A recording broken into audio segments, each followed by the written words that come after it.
Hi, I'm Rich with Inside HPC, and we're here at the Intel booth at SC11. And we're here to talk about the new mic architecture and weather modeling on mic.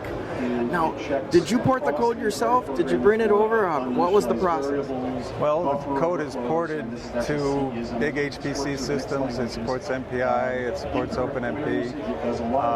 We basically just took the code that we distribute to the user community and modified the configure script, added the -m mic directives, added OpenMP directives, not directives, command line options for the compiler, and then compiled it as we would for any shared memory OpenMP type platform.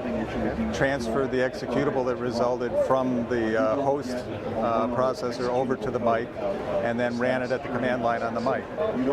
So not an elaborate process, not like rewriting all your code or anything like that involved? No, it was very straightforward. There was the usual things that come up when you're porting to a new architecture, and there was a compiler bug that we reported to Intel Premier, and they're looking at that now, but I had a workaround for that.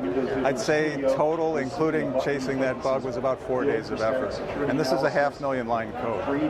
That's a huge bunch of code. And so what was from start to finish, how long did it take to get running here and what we're seeing? 4 days. 4 days? Yeah. 4 days. Okay, so what are we looking at here exactly? Is this a weather system off the coast of Florida? Looks like. Yeah, it's the U.S. East Coast. It's a case that happened in January of 2000. It was a severe winter storm that caused a lot of damage on the East Coast. It hit D.C., so that got funding people's attention and got the Weather Service more interested in it. And basically, it's running all on the mic. It's divided up. Each core is working on a tile so it's broken up like checkerboard fashion, and it's each thread is doing a portion of that. Okay. And then where was it running previously? Just on a x86 kind of cluster, that kind of thing, or something else? WRF is supported to a very large user community, and we support it on every platform in that community. Basically, every system or type of system that's represented on the top 500, WRF is supported to. And so something like this, is this really computationally intensive? If I tried to run this on one CPU, would it just take forever? Is that the kind of code it is?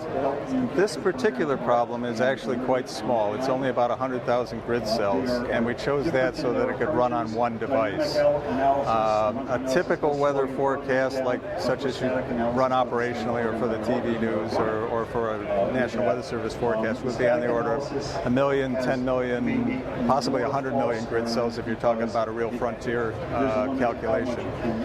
That, of course, wouldn't fit on a device. It wouldn't fit on one node of a regular machine.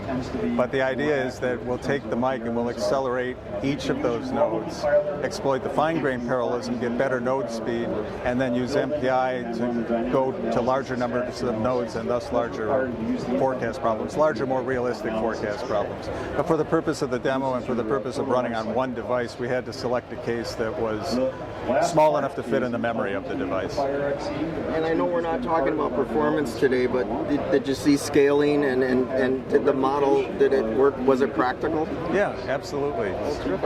If we run it on a small number of cores, we'll see the time steps go pretty slowly.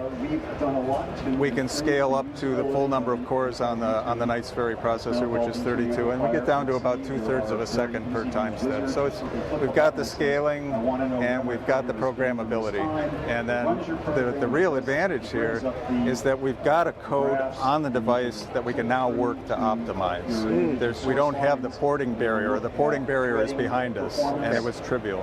So now we can focus our attention on getting good performance both through threading and also through use of the SIMD floating point units that are on each core of the mic.